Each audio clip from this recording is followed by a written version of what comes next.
Welcome back to Owen the World Plays Out of the Park Baseball 21. It is time for part 2 of our 20-year retrospective of our Chicago Dynasty, now known as the Colts for a brief period. And we thought we would look back on how these players came to join our club. How did we construct our roster? So I'm actually going to move to default. Let's look at the old guys, because I think that's the best way to do this. So Cap Anson, he was originally picked in the second round in the expansion draft when this started. He has played all 20 years with our franchise. Forget the fact it can't count, but he's played 20 seasons. So he was our second round pick after Al Pratt, who is now in the Hall of Fame. He will be back for his 21st season in the majors next year.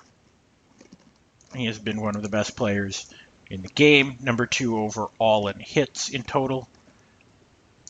We can just come here. I mean, he's a career 333 hitter. He has a career WAR of 118. His last year at 38 was 6.6. His worst was 1.2, and that was in a 32-game season. He was just full of, well, I mean, it's black ink, but the red ink on here, where he has led in lots of categories. He was an RBI machine for a while. He's led in home runs half a dozen times. Walks, what is that, 8 times. True middle of the order threat. Now he leads off, because that's what he does.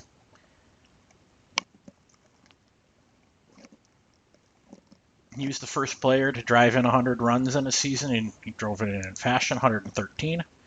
So he puts up monster numbers year in and year out.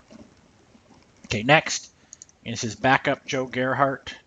He was traded with Cleveland back in 1886. He's played 5 seasons in Chicago. Been a decent, backup. He backs up. Basically, he was brought in to give some defensive help at third and short. He's kind of on the back end. Let's see.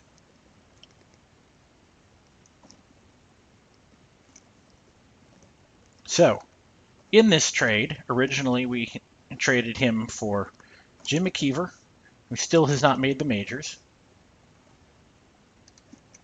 And I wish it was a little bit better there. And Mike DePanger, who also has not made the majors and is 32. I would say we won that trade. He has given us good backup, been a good, solid backup. Yeah, granted, he's been below replacement value since coming over, but that's not what we pay him for. We pay him for his defense. And he has not, he's really not that great either.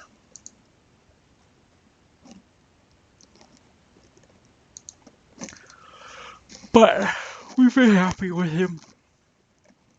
Phil Baker is another one. He came over in a trade back in 1887. He is a backup who plays multiple positions, provides some help at catcher. So this is a little more complicated of a trade. He came over with Tim Keefe, who has been decent, who I don't know how to classify him. He's done okay as a starter for us, but he keeps bouncing back between the bullpen and the rotation. I mean, he puts up decent numbers. He won 20 games. But, I mean, he's been worth about 2 wins, so, there is that. Tom York has since retired, a great player, but since leaving us, he had 20 at bats. He was done. We got what we needed out of him. We brought him over for a pennant chase. So good value for us. And we traded He is the number 107th prospect. He has appeared in a few major league games. He has appeared in 7. So not really much. Charlie Baker has not made it to the majors yet. He is 34. I think we can safely say that that probably is a good piece to get rid of. And Charlie Jones, again, has not made it to the majors. He is 28. Projects as sub-replacement level. I mean, he's not even replacement level anymore in AAA. So I think we can feel really good about that deal. It netted us a starting pitcher who's replacement level and a backup catcher for 20 at-bats of a player on their way out and 3 people who've not made it out of the minor leagues. Next up is Harry Stovey.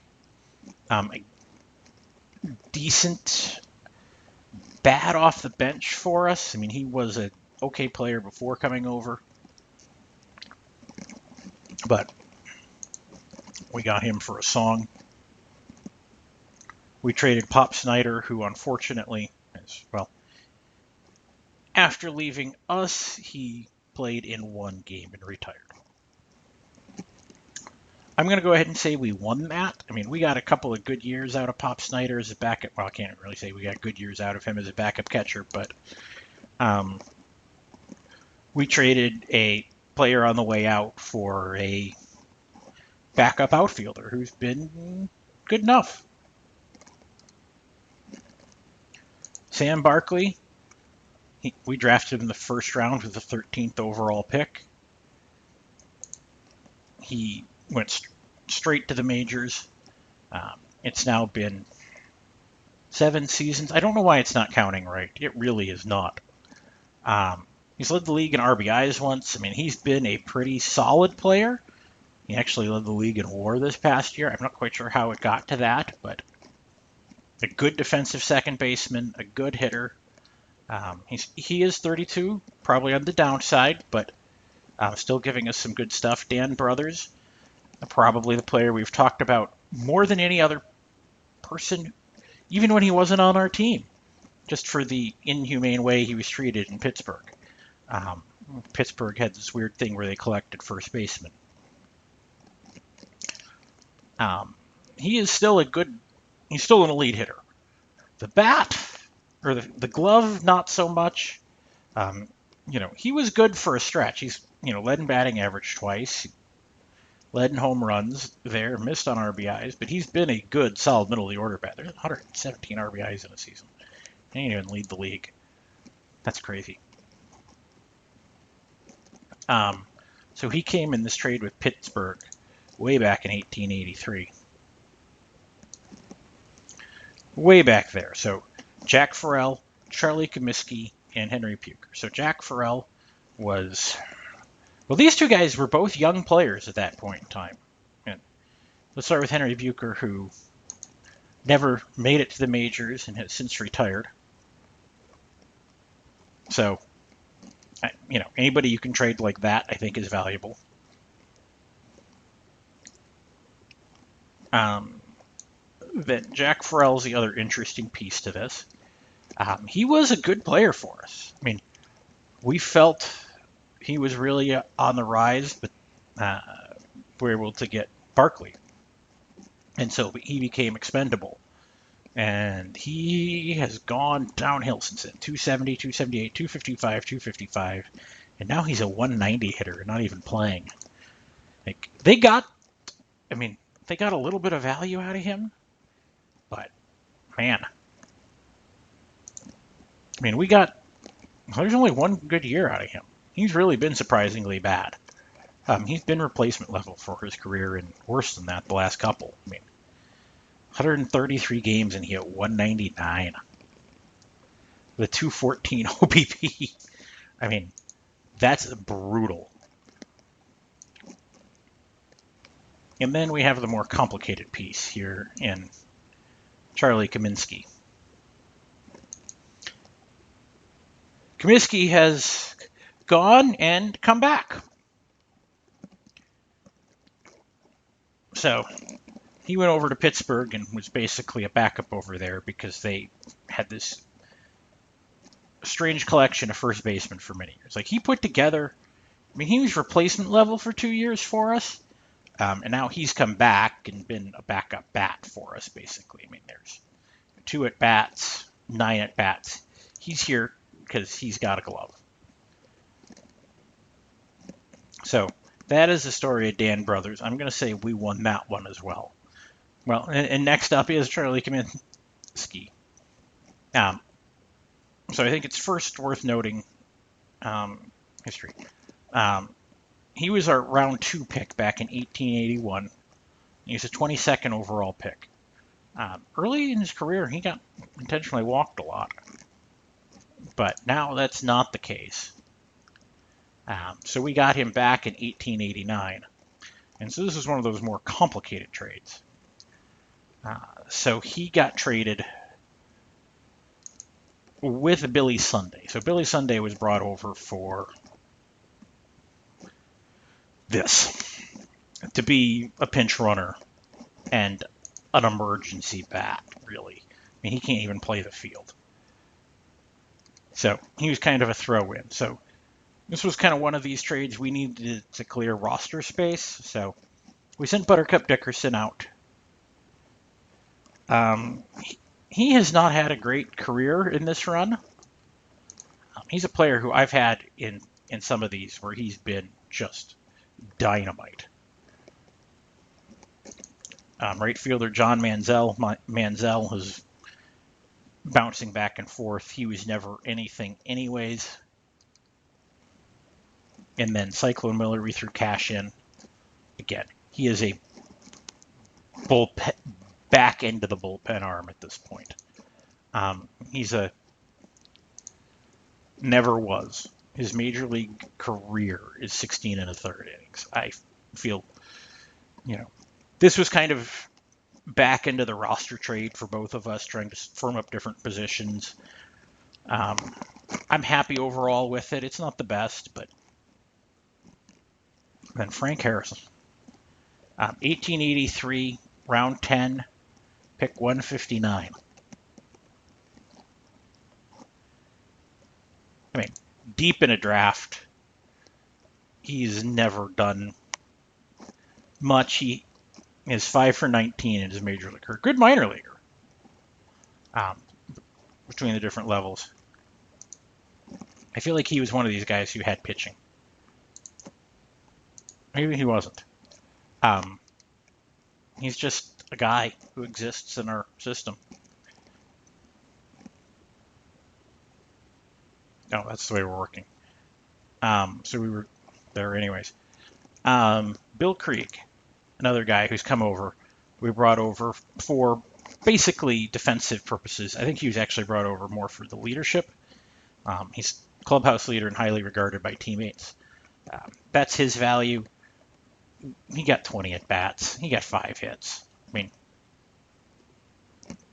that's really all that you need to know about him. That's not what I was after. I mean, his career has been pretty empty. He was another one of these weird trades. We traded Ordor Schaefer, a 37-year-old player who's now retired. He had 12 at-bats after leaving us. I feel we win that every time. And Ordor Schaefer played for us for 1 season and had 13 at-bats for us. He really did not provide much value. He had some good seasons in the middle there. He's one of those good to great players.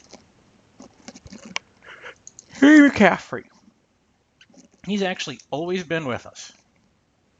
1881, round 3. So he spent 9 years in our system. 37th overall pick. Doesn't really make sense, but okay. It's been after one of our worst years. He's provided backups at a lot of positions. He doesn't do it well anymore. Definition of replacement level, but he can play a lot of positions, so roster flexibility, go him. John Morrison. We got a lot of 30-plus-year-olds. That might be part of the issue.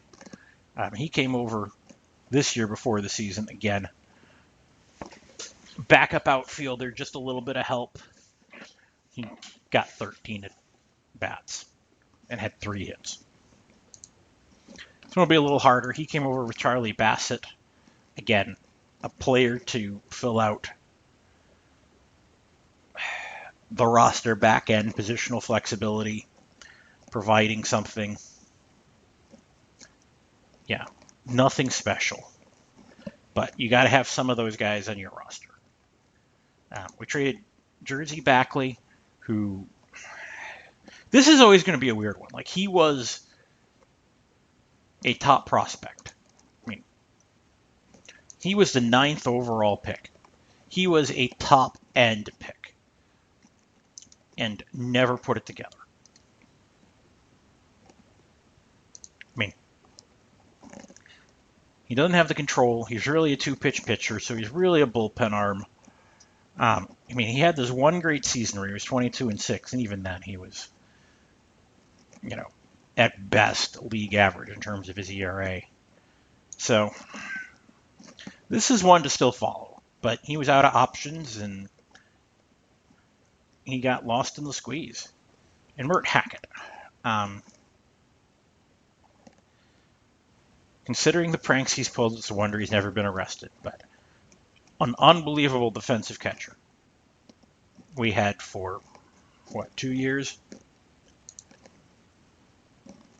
Originally picked in 1882 by Cleveland.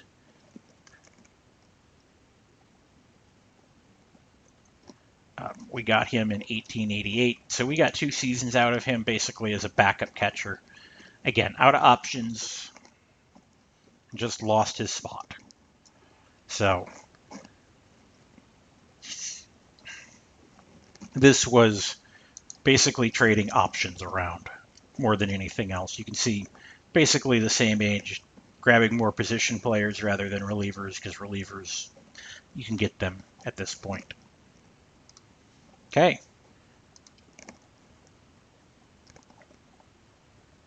George Pinckney. Again, a player who came over in one of these weird trades to fill a lot of positions, backup level player, provides a bat off the bench. He's 31. We flopped him for John McGinnis, who's a little bit older as a catcher. We had Bill Krieg. He's been claimed on waivers. That's how bad it is for him.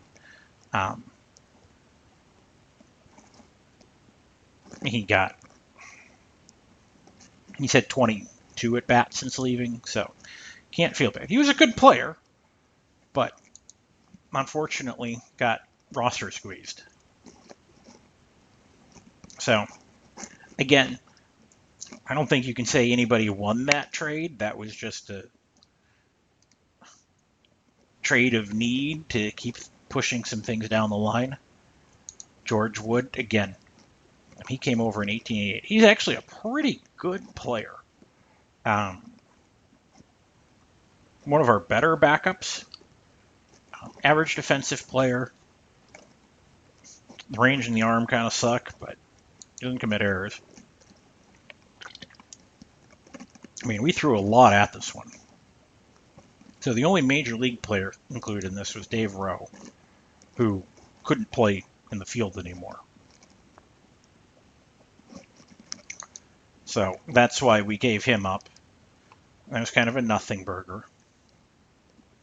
Harry Smith has major league service, but is bouncing around in the minors now. He's 34. He hasn't been in the majors since 1885. I mean, even when he was with us, he was in the minors. So he was just one of those guys who filled out a roster. The rest of these guys are all still minor league players. Mark Baldwin, I mean, the hope was he would turn into a great starting pitcher. He was a round 2 pick, but he was number 48 overall prospect in baseball. And Chuck Lauer was 134. I mean, that's I mean, at this point, he's never going to develop. He can, I mean, if you need a backup and right, I guess, but you don't want him to be your starter. And McLaughlin was just, I mean, again, a guy who can play in the infield, but he can't hit. I mean, he's getting wrecked in AAA. So, again, kind of a weird trade. I can't say I mean, I'm going to give us the win because we got rid of, I mean, basically it's a lot of nothing for a backup, but not a big deal. Fenley, again, another trade. Jeez, all these guys are old. That's our biggest roster issue is we got old. Fenley's a power hitting shortstop, or what passes for a power hitting shortstop. He doesn't hit the gappers though. He doesn't have great speed. Defensively pretty good. So he was traded in 1886. It was one of these off-season trades. I do believe this one was about getting better, yeah. So,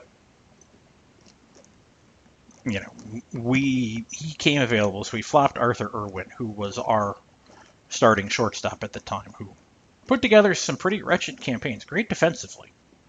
But 202, 209, 205, I mean, they started him, he hit 155. Apparently his glove was so good, he was still basically replacement level. But man, that's terrible. So, Fenley's been the better player. Not by a lot, but definitely the better player. And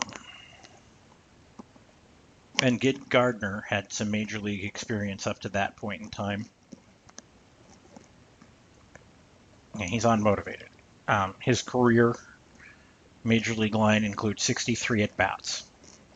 I can't really say you lose that one.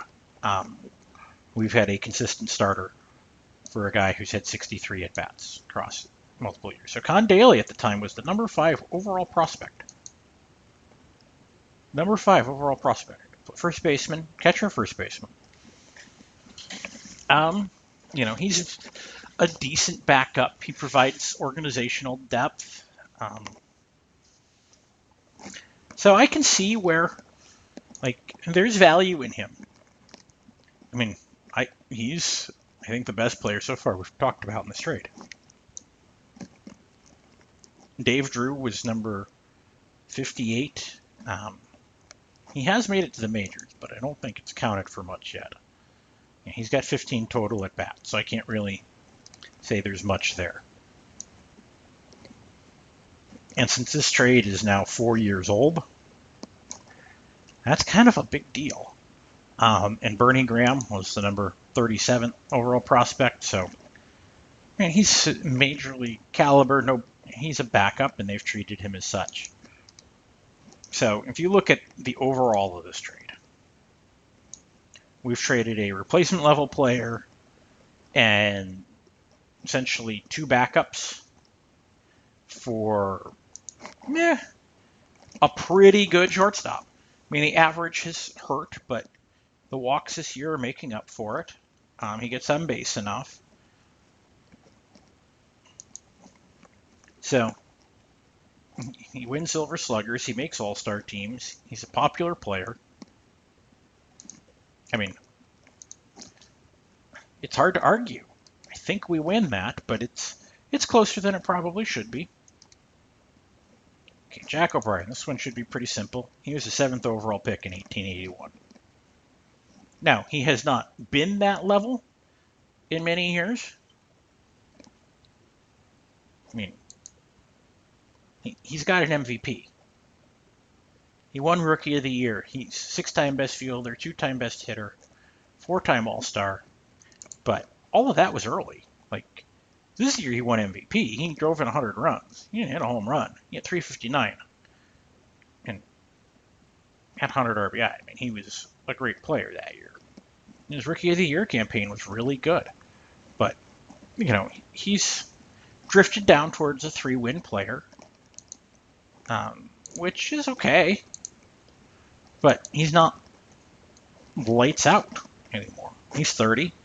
And we're going to probably have to consider moving on, but defensively he's really good, so that's something. Sam Thompson. Yeah, he won't form a long-term attachment to a team and his unquestionable work ethic. Everybody hates him, but he's got 3 MVPs in a row. He won 2 Triple Crowns, and this year he missed batting average. He was second, and RBIs he was second, while leading in home runs. He is on one of the great tears of all time. A good defensive player, too, on top of all of that. 3 MVPs, 3 best fielders, 4 Silver Sluggers. Playoff Series MVP in a loss. Not in a series we won, but in a loss, he won MVP. It's been that bonkers. And he was traded for 5 players. That was a big trade in 1886. And that was mid-season. This was not, this is a monster mid-season trade, which we don't usually do. It's usually off-season, twisting and turning around. We traded Tom Foreman, who was a good player at the time. He has not, since leaving Chicago, he's kind of been hot garbage. He's a 2-win player. He did steal a lot of bases. Apparently, and our owner values that highly, but man. If it was straight up, that's an easy win. The other major league player involved in this was Aaron Clapp, who,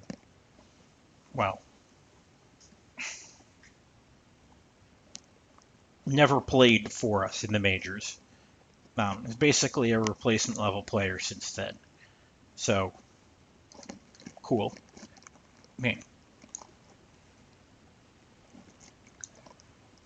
then random people. So, Harry Weber was the number 170th prospect. Still hasn't made it to the majors. He's 28. He's not going to ever be anything special. Jim Trey, again, has never made it to the majors. He's 30 now. He's never going to make it. And Leach Mascray was a AAA player who is now retired and basically has never played. Oh, he did play in the majors. He had a grand total. He went 1 for 19 across 4 seasons. So the end result is we got a 3-time MVP going into his prime for a okay right fielder, a replacement level left fielder, and scraps. I'm going to say we won that. And I don't think anybody on that team can do anything to come back. Even though it was a 5-for-1 deal, we got a big one. Okay, Charlie Bassett. I feel like we talked about him already. He is a backup infielder. Who did he come over with? He came over with John Morrison. We talked about John Morrison.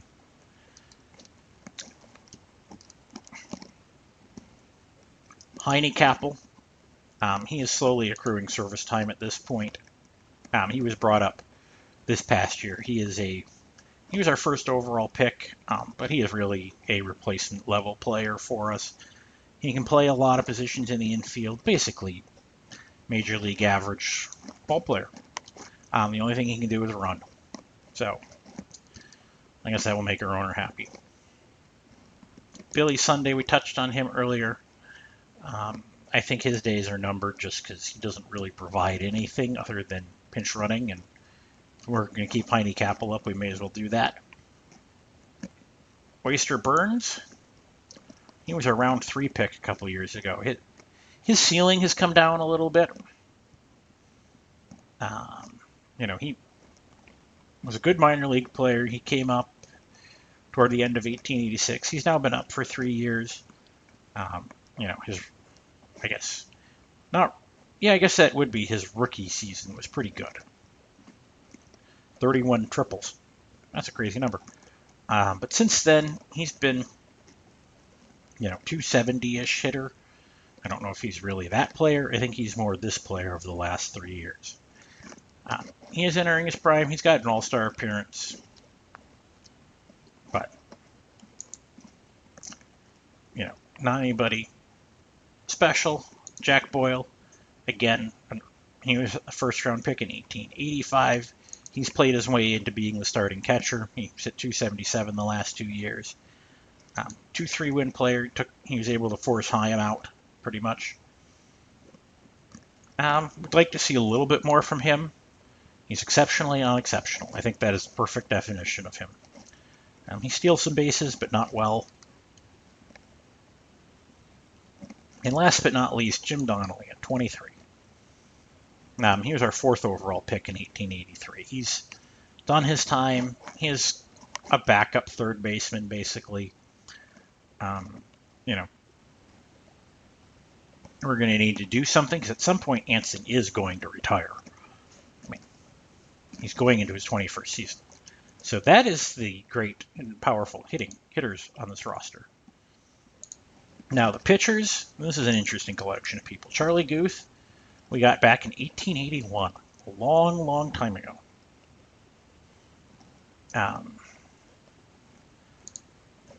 So he had pitched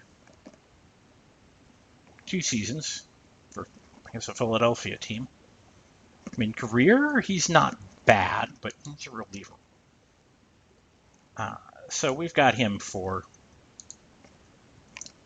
way back in 1881, back in the Stone Ages, he was traded for Count Zinzendorfer, who was 33 at the time.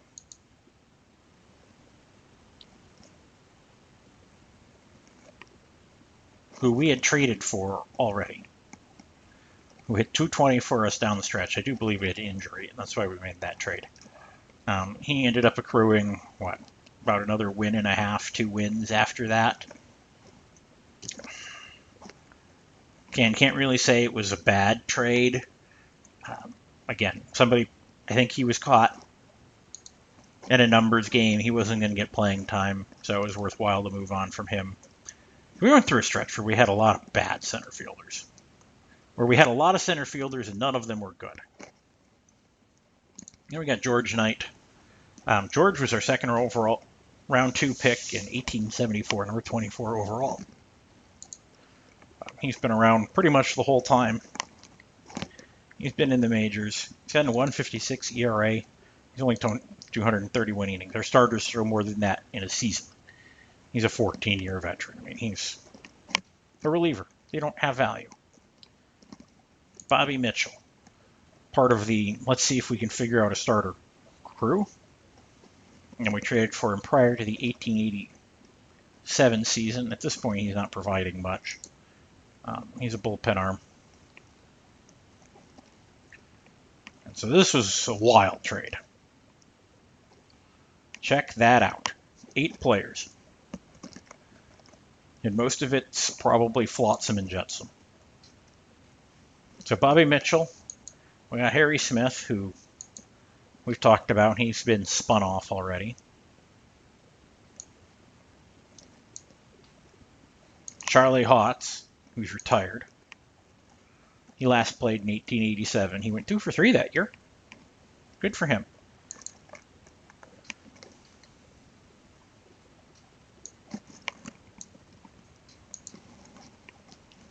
Bill Stearns, part of the collect-a-pitcher game. He didn't do much for us either. But sometimes you gotta buy lottery tickets. And Joe Gunson, who was the number 46 overall prospect. And then he was traded promptly in 1880. He was traded later that year.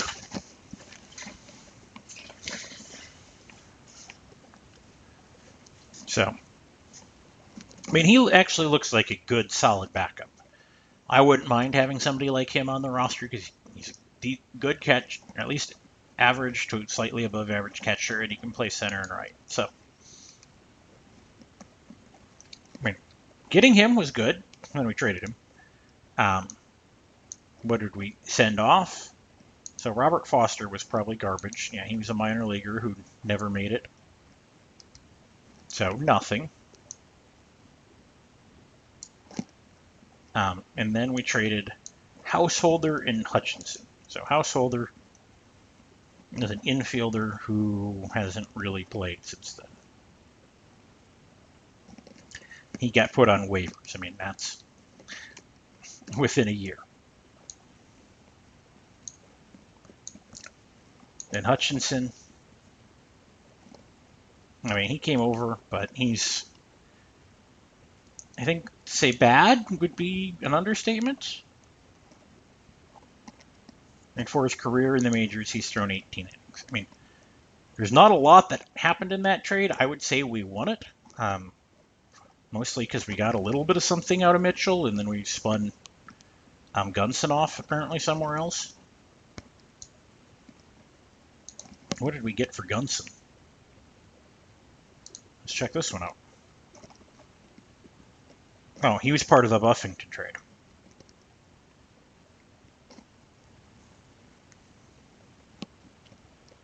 So we'll touch on that one in a little bit.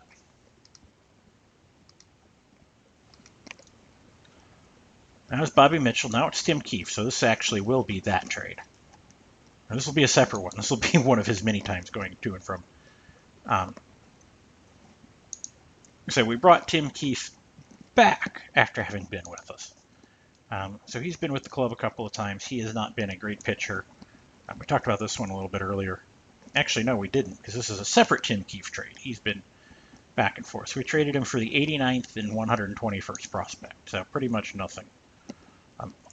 Unknown Scott, his career consists of 13 at-bats.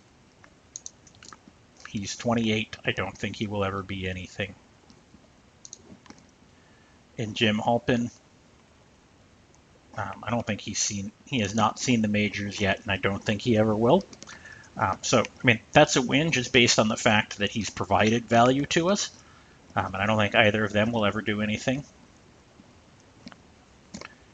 Next is Larry Corcoran, one of our starting pitchers. He led the league in wins this past year, surprisingly. It's not a pretty campaign, but he spent 3 years in Chicago.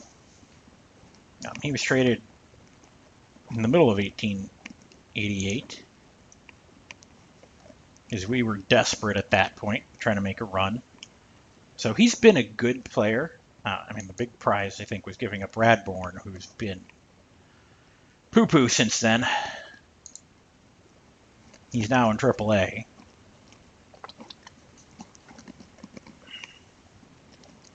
I don't even know who he's been with. Brooklyn.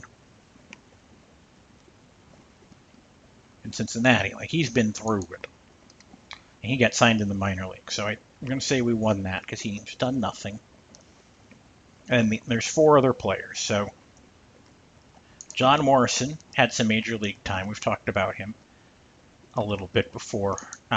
Player who's, well, he's back on our roster. Yeah, he just keeps spinning around. Around and around and around. We liked him enough that we brought him back. I don't even know how to judge a trade like that. You know, that's the beauty of baseball. Sometimes players go back around. Scanlon's never reached the majors. He's 29. He was a throw-in. And Bill Butler never made it to the majors. He's retired. I think we win that. Corcoran, he's put up 2 very good years for us. I think he 1982. I mean, he won Cy Youngs before he came to us. Now it's Buffington. Another midseason trade. So this is one of these where a lot happened. And judging this one will always be tricky because he was a good pitcher for 2 years, and then it's gotten ugly and fast.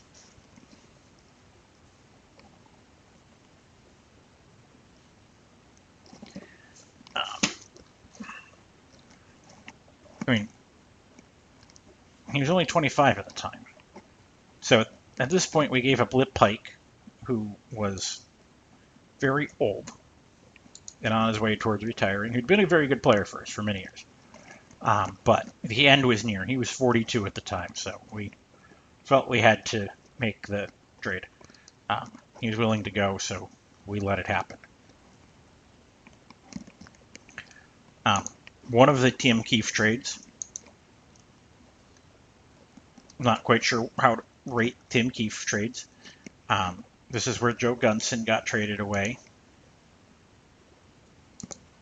He's playing for Baltimore and has been, well, not great, but basically replacement level, and I guess that's okay.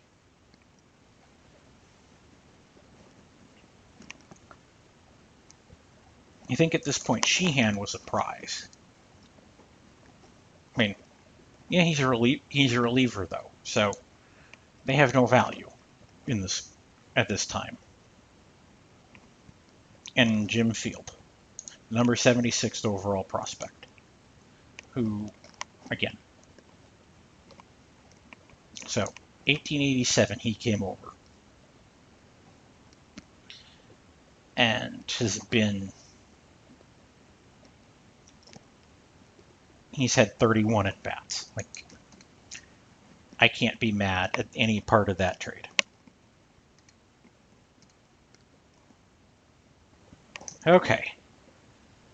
Abner Powell, again, searching for starting pitching, 1887 after the season. We were able to swing something together. We brought over Order Schaefer. We talked about him going out a while ago. He was with us for a short term. So he's kind of a nothing burger. Ernie Hickman, another reliever. Like, I can't really feel like we gave up much. I mean, he's given them some value. He's basically replacement level. I mean, he led the league in wins. And Buck Gladman, he's still 26, but he's never going to amount to anything. I'm going to say we win. I mean, there's still a little bit of a chance. Dan Casey, the most star-crossed pitcher we've ever had. He was a round 2 pick. Since this is coming up, he's been, I mean, he's looked great. This year was ugly, but half of it's because, well, it does look like the end is nigh there for him. Burt Cunningham, he came over in 1888. I think he was one of those guys who were trying to just collect things. He came over with Mert Hackett for Bill Stearns, Harry Arundel, and Ed Crane. So Bill Stearns is retired. He never actually even played for them. Harry Arundel, again, relief pitcher, not really much. And Ed Crane, a backup catcher who can't field. Can't really feel like, I mean, I think we win, but it's not a big win. I mean, it's a relief pitcher and a backup catcher who we've used for a lot. Almall, a round 12 pick from 1883. Spent a lot of time toiling in the minors. Gave us some innings here and there. Pete Conway, another pitcher we've tried to make something happen with. We just can't get our starters to work. And this was a big trade. We traded a lot for him. Larry Twitchell, who we felt was going to be a good player, or had the potential, but we had better players and their concerns. I mean, he came in as a pitcher, one of those players we identified. He's put it in some decent seasons too. But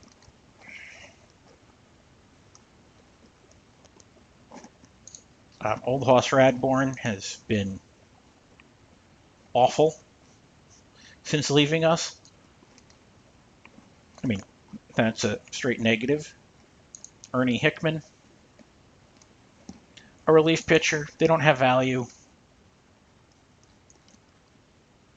Doopy Shaw, again, another player we hoped would be a starter for us. He's been swapped around a few times. It just never worked. Actually, that's not a bad year there. Could have been better, but still pretty good.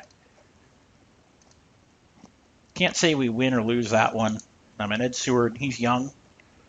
He was the second overall pick, a great bullpen arm, throws 100 miles an hour, literally. Has 2 good pitches. It was ugly, though, this year. So he's got room to grow. So that's how we put this team together. There's been a lot of trades. There's not a lot of homegrown talent because we've been consistently good. We've been at the top of the draft, so we've had to make our luck. On the pitching side, Buffington was hot for a while, as was Corcoran. Abner Powell's been a good pitcher, but nobody here I would call a steal. I mean, we've done a much better job on this side in winning trades. I think the biggest, obviously, are Dan Brothers. Well, it's Dan Brothers and Sam Thompson. Those two are hands down winners. Frank Fennelly's, I mean, we won the trade. It's not a great one, but, arguably at this point, our 2 best players came via trades that we won and won handily. And Fennelly, I even throw in there. He's probably, I don't know where he ranks. I mean, Anson's probably still above him. Barkley's probably still above him. He and Oyster Burns are probably that 5th, 6th guy, with Boyle and O'Brien hanging at 7, 8 at this point. But that's where we've made our killing, is in getting the top tier talent on the offensive side, in the middle of the order talent, guys who are triple crown threats. So that is how we have put this team together after 20 years. We've won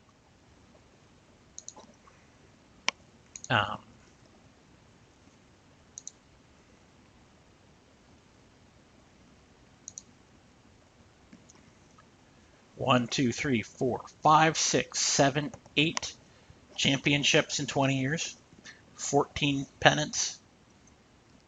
We have an overall record of